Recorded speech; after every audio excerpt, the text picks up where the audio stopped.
Bene data bakundwa b'umwami Yesu Kristo, mwese abakurikira izi nyigisho tubahaye ikaze mu biganiro bya Saveur Divine. Ibi biganiro mu bitegurirwa n'abavugabutumwa bwiza batandukanye, akaba ari umuhamagaro ugendera ku ijambo ry'Imana byanditse mu gitabo cy'ubutumwa bwiza uko bwanditswe na Matayo ibice 24 umurongo wa 14. Kandi ubutumwa bwiza bw'ubwami buzigishwa mu isi yose ngo bube ubuhamya bwo guhamiriza amahanga yose, nibwo imperuka izahera ko ize. Ibi biganiro mubikurikira ku channel ya YouTube yitwa Saveur Divine. Tubifurije kugubwa neza. Imana Data ari nayo So ibaha umugisha.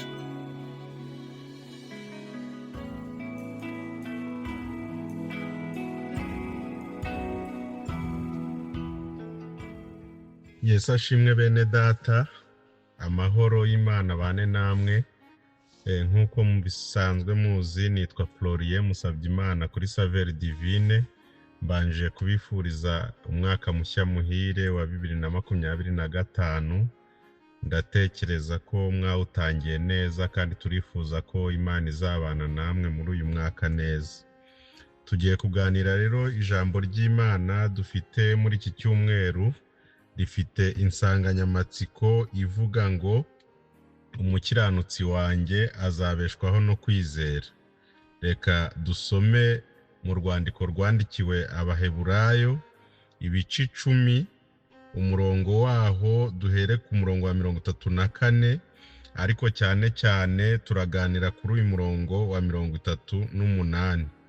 Reka duhere ku murongo wa 32 twumva uko havuga, ariko umutwe w'amagambo w'iki gice cya 10 guhera ku murongo wa 19 haravuga ngo kwihanangirizwa kumaramaza mu byo kwizera isezerano rishya.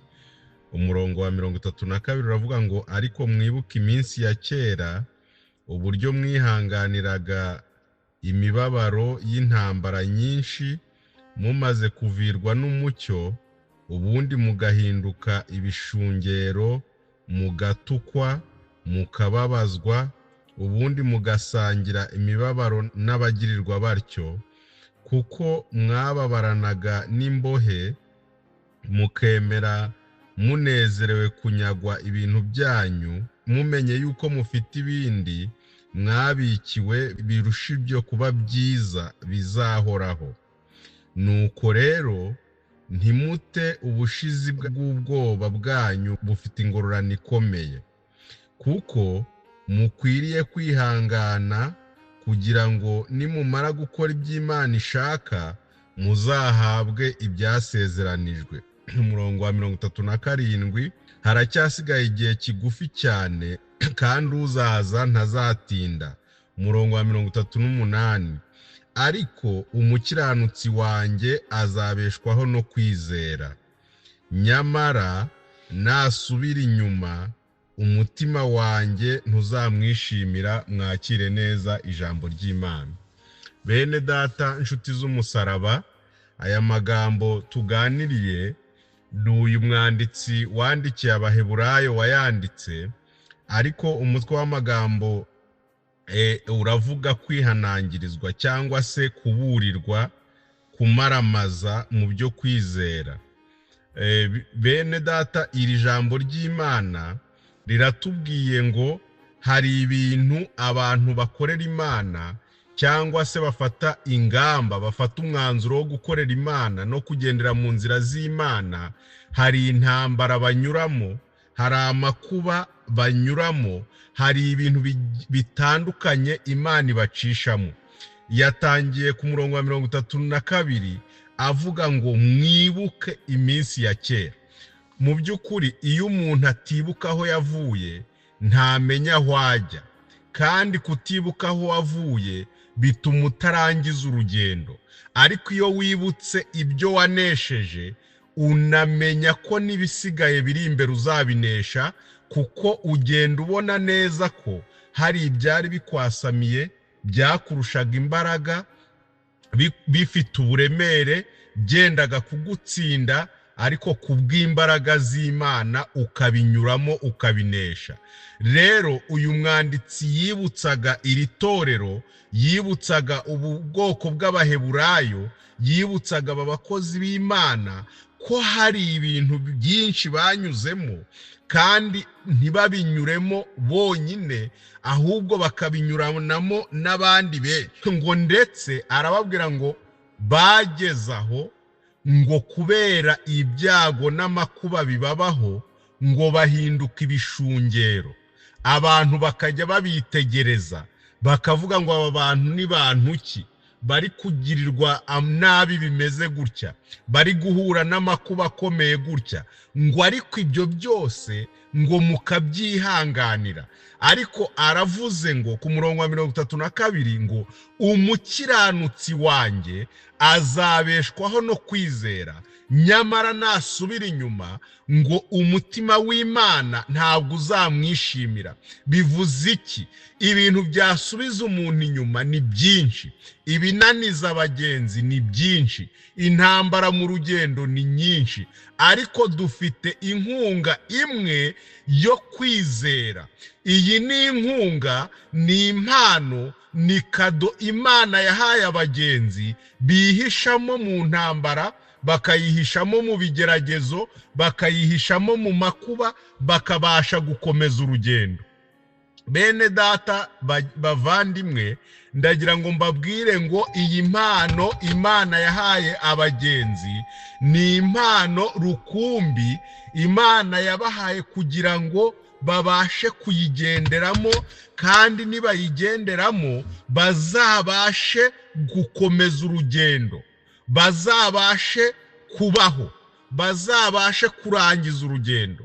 Ndagira ngo mbabwire ngo kubizera Imana nta rupfu ruri mu nzira, urupfu rw'ubugingo, urupfu rwo gukenyuka, urupfu rwo guhura n'ibintu bidasanzwe utiteguye. Bibiliya ijambo ry'Imana ritubwira ko Yesu ajya kujya mu ijuru yasize atanze message, avuga ko mu kugenda kwe harimo umwuka wera uzaza. Mwibuke ko uyu mwuka wera niwe wamanukiye Yesu ubwo umutima wacikaga intege, marayika aramanuka amwongerera imbaraga, uyu yabaga muri we. Mu kugenda rero yagombaga kumudusigira, kuko ibyari bimutunze kugira ngo aneshe uru rugamba rwo mu isi yagombaga kubiduha, kandi ntiyari kubiduha atagiye. Ahitamo kugenda kugira ngo abitwoherereze. Mu kubitwoherereza rero harimo amasezerano.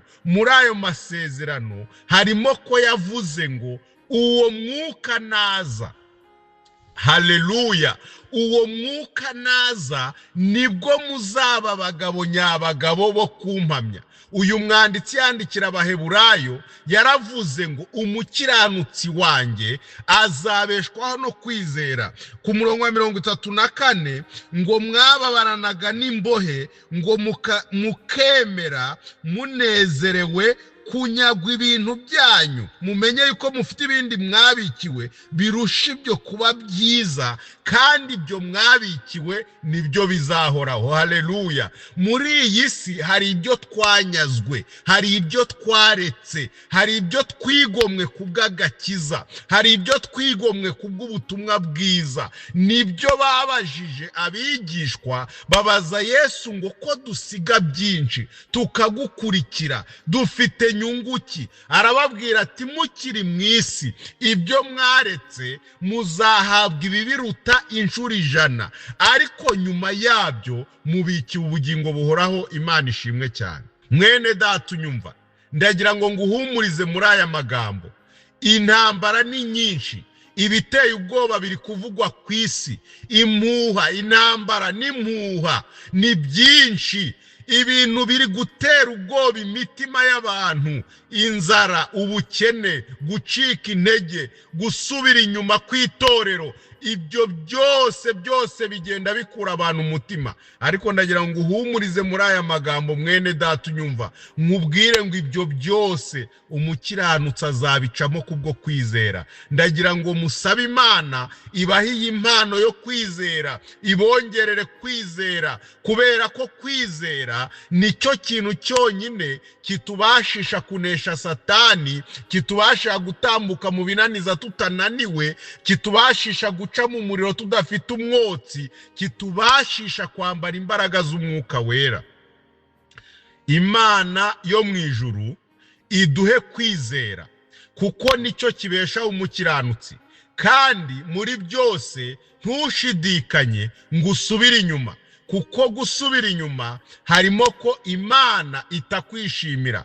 Komeza wizere Imana, ukomeze urugendo ruzarangira. Nicyo nashaka kukubwira, intambara urimo none, ibyo uri gucamo, ibyo udasobanukiwe, hari impamvu y'ibiri kukubaho. Komeza wizere Imana, bizasobanuka. Imana yo mu ijuru iguha umugisha. Reka dusenga Imana. Mana, turagushimiye kubwira ijambo, tugushimiye ko utwemereye kugira ngo rice mu kanwa kacu rigere ku baryumva. Ndakwinginze kugira ngo rikize imitima, twese ridukize, ridukomeze muri uru rugendo, mu izina rya Yesu Kristo umwami wacu. Amen.